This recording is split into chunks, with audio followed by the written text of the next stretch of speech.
Sechet Shkalim, traité Shkalim, Daf Zayin, feuille numéro 7, nous sommes à la feuille 6, à la dernière ligne. Motam Azir Lindava, la Mishnah disait que le surplus de l'argent qu'on a rassemblé pour les sacrifices d'un abstem, on les utilisera pour les sacrifices facultatifs du public. Rav Hizda, Amar Vehu Shekava Hatato Basof. Rav Hizda dit, c'est seulement dans le cas où des trois sacrifices qu'il faut offrir, c'est-à-dire holocauste, pacificatoire et expiatoire, celui qui a été offert en dernier, c'était l'expiatoire. Car il n'y a que le surplus de l'expiatoire qui est offert en sacrifice facultatif du public. Aval, ikarvu shlamim basof. Mais si par exemple le dernier sacrifice qu'on avait offert c'était le pacificatoire, motaran shlamim, le surplus, c'est comme le surplus des pacificatoires, on l'utilisera pour sacrifice pacificatoire. Amar Rabbi Zera lui dit afilu karvu shlamim basof, même si le dernier sacrifice qu'on a offert c'était le pacificatoire, alacha achat hi benazir, ça reste la même règle pour l'abstem sheti motara nedava. À partir du moment où au départ l'argent était pour les trois sacrifices, eh bien le surplus sera utilisé pour les sacrifices facultatifs du public. Matnita mesaya leden ou matnita mesaya leden. Il y a une braïta qui est un appui pour un des avis et une braïta qui est un appui pour l'autre. Matnita mesaya le Rabbi Zera. Il y a une braïta qui est un appui pour Rabbi Zera qui dit Eluhen ma'ot setumin. Qu'est-ce qu'on appelle l'argent qui n'a pas été précisé? C'est dans le cas où il y avait dans cet argent également mélangé ce qui était nécessaire pour le sacrifice expiatoire. Même si par la suite il a séparé l'argent destiné pour l'expiatoire, ça reste toujours l'ensemble de cet argent, un argent qui était dès le départ non précisé, et donc le surplus sera destiné au sacrifice facultatif du public. Matnita Mesaya le Rav Hizda, et puis il y a une braïta qui est un appui pour Rav Hizda. Elu lechatati ve'ashar lishar neziruti. Si quelqu'un avait préparé de l'argent pour le sacrifice, pour son abstem, et ensuite il a séparé, il a dit cet argent-ci c'est pour le sacrifice expiatoire et le reste pour les autres sacrifices de mon abstem. Oumet, et il est mort. L'argent qu'il a destiné pour le sacrifice expiatoire, on devra l'envoyer à la mer morte, on ne pourra pas l'utiliser.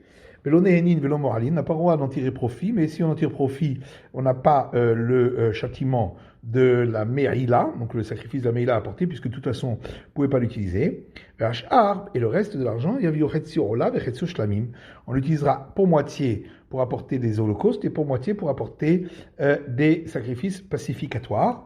Ou Mo'alin Bekulan, et si on les utilise à son escient, l'ensemble de cet argent, à ce moment-là, il y a la sanction de Me'ila, mais si c'est qu'une partie de l'argent, il n'y a pas la sanction de Me'ila, puisque il n'y a pas tout l'ensemble de cet argent qui est destiné pour des sacrifices sanctifiés du sanctifié, puisqu'il y a aussi des sacrifices sanctifiés légers comme le pacificatoire, et là-dessus, il n'y a pas la sanction de la Me'ila. Par contre, la Braïta n'a pas dit que lorsqu'il est mort, l'argent ira en entier pour les sacrifices facultatifs du public. Donc on voit que ça suit bien la vie de Rav Hizda. Rav Hizda Amar, Motar Lachmosh Nazir Yurkav. Rav Hizda dit, le surplus des pains qui devaient être apportés par un abstem, on le laissera pourrir, on ne pourra pas l'offrir.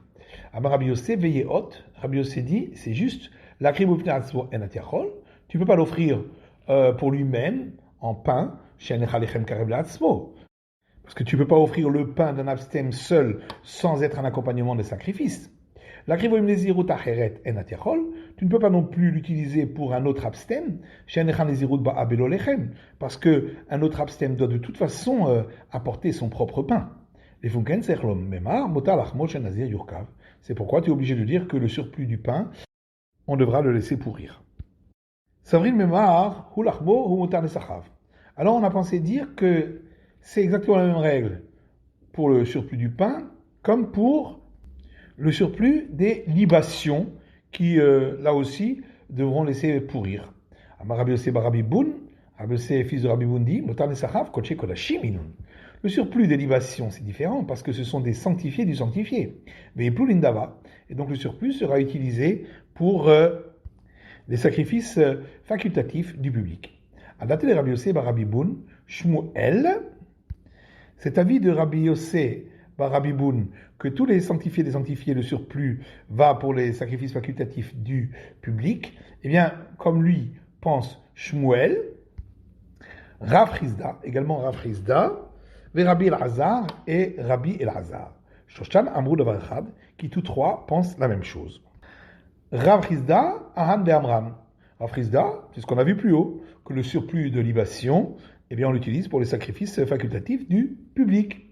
Shmuel, et donc Shmuel, Dama Rabbi Yossé, parce que Rabbi Yossé avait dit, Adana Tamman, lorsque j'étais là-bas en Babylonie, Shamid Kal Rav Yehuda Sha'il Shmuel, j'ai entendu que Rav Yehuda a demandé à Shmuel, Ifrishiklo Umet, celui qui avait désigné son demi-cycle, et ensuite il est mort, qu'est-ce qu'on en fait? Amali Plulindava. Il a dit, on l'utilisera pour les sacrifices facultatifs du public. Pourquoi? Parce que c'est destiné pour les sanctifiés du sanctifié.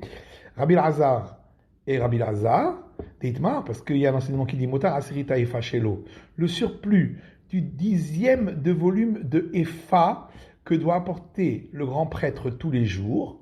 Rabbi Chanamar Yolchem Le'yamamelach. D'après Rabbi Chanan, on l'envoie à la mer morte. On ne peut rien en faire. Rabbi Lazar Omer, Rabbi Lazar dit, Iplou Lindava. On utilisera le surplus pour les sacrifices facultatifs du public. Et là aussi, parce que c'est du sanctifié, du sanctifié. Alachaim Matnitin, Mishnah suivante. Motar Shvuyim, Mishvuyim.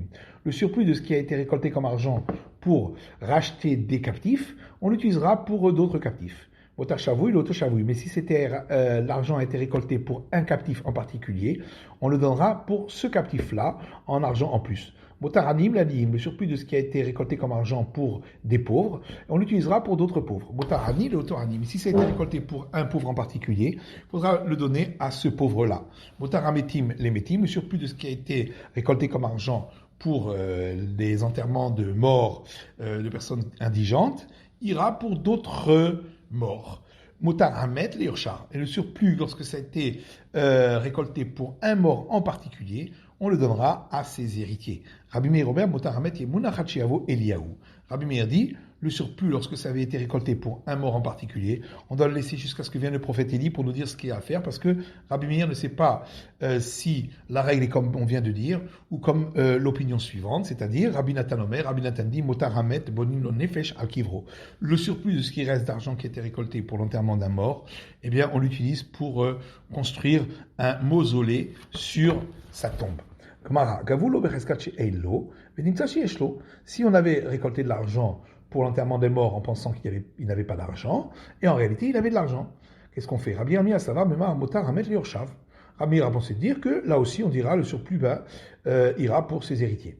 Amalé Rabbi Di de Choutra, Rabbi Di de Choutra lui a dit Hagar Atzmecha, réfléchis bien, c'est pas pareil. Dès là Kivnan et l'aller. Parce que ici, les gens ont donné de l'argent seulement parce qu'ils pensaient que lui en avait vraiment besoin. Ce qui n'est pas le cas, donc c'est pas consacré. Amalé Analo Amrit, il lui a dit, moi j'ai pas dit en réalité une règle là-dessus. Atmanan lach. Mais toi qui as dit une règle, d'où est-ce que tu la connais? Dernier Beshem Rabbi Nathan. Il y a une braïta de Rabbi Nathan qui dit Motaramet, Ivnelo Nefesh al Kivro. Le surplus de ce qui a été récolté pour l'enterrement d'un mort indigent, on l'utilisera pour construire un mausolée sur sa tombe, via Aselo Zilouf al Gabemitato, et pour asperger du vin sur son corbillard afin que ça sente bon. Tanen Bonin Shavouy Beshavouy. Et une braïta qui dit on n'a pas le droit de racheter un captif avec l'argent qui a été récolté pour un autre captif. Ben Govin Tani Betalit. Et on n'a pas le droit d'acheter un vêtement avec de l'argent qui a été récolté pour acheter un autre vêtement.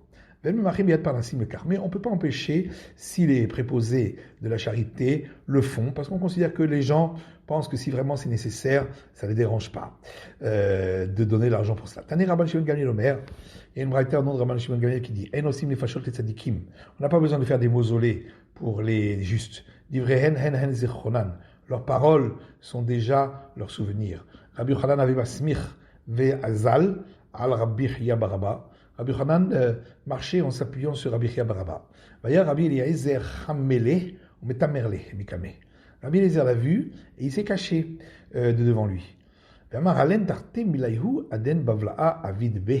Alors Rabbi Yochanan s'est un peu empourpré, a dit, voilà, deux choses que ce Babylonien, Rabbi Eliezer, m'a fait contre moi. Hadad Eloshel Bishlomé, premièrement, il n'est pas venu me saluer. Hadad Mitamar, et en plus il vient se cacher devant, il va se cacher. Amalé Rabbi Yaakov Baridi lui a dit, Karnehegin Gavron. C'est comme ça l'habitude chez eux en Babylonie, des Zéhira, qu'un jeune, le Shaïd Bishlomé des Rabbah, il ne va pas saluer quelqu'un d'important. C'est pas comme ça la politesse. Et ainsi ils accomplissent ce verset qui dit des jeunes m'ont vu, ils se sont cachés, et les personnes âgées se sont levées pour se tenir devant moi. Alors ensuite il a vu que Rabbi Yochanan ne s'était pas apaisé. Alors il a posé une question, il a dit, est-ce qu'on a le droit de passer devant une idole appelée Adoura? Est-ce qu'on considère que le fait même de passer devant, c'est lui rendre honneur? Amarle lui a répondu, Mat paliglei yakar. Qu'est-ce que c'est, quel honneur tu lui fais en passant devant elle? Avor kamori vesamoy enoy. Tu aurais passé devant, tu ne prêtes pas attention. Amarle yehot Rabbi Eliezer avid de la avar kamar. Il a dit, bah alors Rabbi Eliezer, il avait raison de ne pas passer devant toi. Parce que s'il passait sans te saluer, ce serait un manque d'honneur devant toi. Ve'od avid habavra. Et alors Rabbi Yochanan a rajouté, ce Babylonien là, Rabbi Eliezer, il a fait encore autre chose contre moi. De la marche ma'ata mishmeh. Il n'a pas dit les enseignements que j'ai dit en mon nom. Rabbi Ami et Rabbi Assi. Alors sont rentrés devant lui Rabbi Ami et Rabbi Assi. Ambroulo, Rabbi, kachayamase betaknese shel Tarsim. Ils lui ont dit, maître, une fois il y a une histoire dans une synagogue de fondeurs de cuivre. Mais Nagar Shesh Berosho Gloustera, et il y avait un sujet là-bas de discussion concernant la barre qui bloque la porte et qu'on plante dans le sol et qui a à son extrémité une boule. Est-ce qu'on a le droit d'utiliser le Shabbat? Chez Nerlekou, Rabbi Eliezer et Rabbi Yossé. Et on discutait là-dessus, Rabbi Eliezer et Rabbi Yossé. Achekaru Sefer Torah Bechamatan. À tel point que dans leur colère, ils ont déchiré un rouleau de Torah. Karou Kalatar. La Gemara a dit, tu crois vraiment qu'ils ont déchiré un rouleau de Torah? Et là, Shinikra, c'est faire Torah. Simplement, comme ils tenaient chacun le rouleau de Torah, à force de véhémence, il s'est déchiré. Il y avait là-bas une personne âgée, Rabbi Yossé ben Kisma chez vous. Un sage qu'on appelait Rabbi Yossé, fils de Kisma. Et il a dit, je serais très étonné si cette synagogue ne deviendra pas un jour un temple d'idolâtrie. Et par là, ils ont voulu apaiser un peu Rabbi Yochanan pour pas qu'il se mette en colère. Mais Rabbi Yochanan a dit, Akedem mechavre. Là-bas, il s'agissait de deux compagnons. Mais ici, c'est un manque de respect d'un disciple envers son maître. Rabbi Yaakov Baridi. Alors Rabbi Yaakov Baridi est rentré devant lui. Amarle lui a dit qu'il c'est marqué un verset exactement comme l'Éternel avait ordonné à Moïse son serviteur, ainsi Moïse avait ordonné à Josué. Est-ce que tu crois vraiment que chaque parole que Yoshua, Josué, enseignait lorsqu'il était assis, il disait toujours « Ainsi m'a enseigné Moshe » Et là, Yoshua, Yoshev Doresh, seulement il faut dire que Yoshua était assis, il enseignait, puis il dit « La kol Torah shel Moshe » Et tout le monde savait que tout ce qu'il avait appris, c'était de Moshe. Afata, mais toi c'est pareil, Eliezer Yoshev Doresh, Eliezer, il vient, il enseigne, tout le monde sait que ça provient de toi, donc il n'a pas besoin de le dire en ton nom. Alors il leur a dit, je ne comprends pas, vous ne savez pas apaiser comme m'a apaisé notre compagnon Benidi.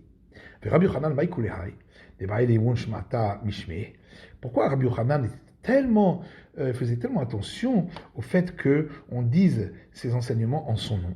David parce que David lui-même a demandé miséricorde là-dessus chez les Mar, comme il est écrit d'un verset dans les psaumes, Agura be'olecha olamim, que je réside dans tes tentes à tout jamais,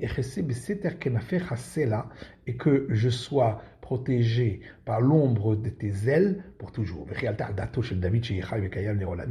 Est-ce que vraiment David a pensé qu'il serait vivant et permanent pour l'éternité. Et là, Kachamar David, l'Ifna Kadosh Baruch Hu. Seulement ainsi a dit David devant le samedi soit-il. Ribono shel olam, maître du monde. Que j'ai le mérite que mes paroles puissent être dites dans les synagogues et dans les maisons d'études. Ainsi, je vivrai éternellement. Shimon ben Nezira b'shem Rabbi Yitzhak Amar, car Shimon, fils de Nezira, a dit au nom de Rabbi Yitzhak, Kol tamid chacham shomrim davar alacham ipi b'orlavazi, tout disciple de sage duquel on dit une parole d'enseignement de la Torah de sa bouche dans ce monde, c'est Fatav Rochashot Imo Bakever. L'auteur de cet enseignement, ses lèvres bougent dans la tombe. Chez Neymar, comme il est écrit, Bechiker Keyalatov Vegomer, et ton palais est comme le bon vin, etc. Dovev Sifte Yeshenim, qui fait bouger les lèvres de ceux qui sont endormis. Ma commercial Arnavimze. Alors on explique ainsi, de la même manière que le sac de raisins qui sont destinés à la presse, dès qu'un homme pose son index dessus, biyad dovev, immédiatement du jus s'écoule, de même pour les lèvres des justes, dès qu'on dit une parole de règle de la Torah qui provient de la bouche de ces justes, les lèvres de ces justes continuent à bouger en même temps dans la tombe. Mahana'a, l'eau. Et quel est, en fin de compte, le bénéfice qu'il en a? Barnézira Amar, Barnézira dit c'est exactement comme celui qui boit du vin très parfumé, que le goût reste très longtemps. Là aussi, le goût de ces paroles continue après la mort. Rabbi Yitzhak Amar Kehaden Leshati Hamir Atik, Rabbi Yitzhak dit comme quelqu'un qui boit du vin vieux. Même s'il a déjà bu depuis assez longtemps, leur goût reste encore dans la bouche. Rav Gidal Amar, Rav Gidal dit, Omer Shmua Beshem Omrach, celui qui dit une parole au nom de celui qui l'a dite, Yireh Baal Shemua Keilu Omed Leneglo. Il verra l'auteur de la parole comme s'il était debout devant lui. Chez Neymar, comme il est écrit, Ach Betzelem Ithalech Ish. Seulement devant l'image de la personne, il marchera. Ketiv, et il est écrit Rav Adam Ikra Ish Hasdo. La plupart des hommes sont appelés des hommes qui rapportent les bienfaits. Zéchar Kol Adam, ça s'applique aux gens en général. La suite du verset, un homme fiable, qui c'est qui le trouve? C'est Rabbi Zeira. Ça c'est Rabbi Zeira. D'abord Rabbi Zeira, car Rabbi Zeira dit Netnan Sichin Chashashin Lishmate de Rav Shechet. On ne doit pas faire trop attention aux enseignements de Rav Shechet. D'où Gavram et Fatra, parce que c'est un non-voyant et il ne voyait pas celui qui enseignait, donc il n'a pas pu autant mémoriser. Marley Rabbi Zeira, les Rabbi Assi, Rabbi Zeira dit à Rabbi Assi, Hakim Rebi le Barpatia. Est-ce que vous, le maître, vous connaissez Barpatia?